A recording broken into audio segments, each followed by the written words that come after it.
ใส่ถุงมือขาดเขาสะอาดผู้เบาไทยบ้านบ่มีดอกอ้อมชมอ้อมช้ำแต่มีอายบ่ฮู้จักใส่แต่เสื้อเหลืองปุ๋ยรองเท้าหายซื้อน้ำตลาดนั้นมันเฉยทัน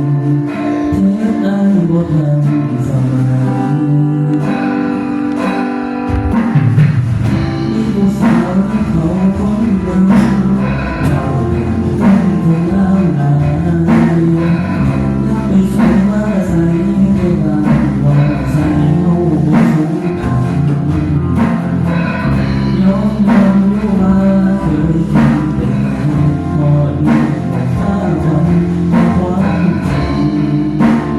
มันบ่แม่นจังจัง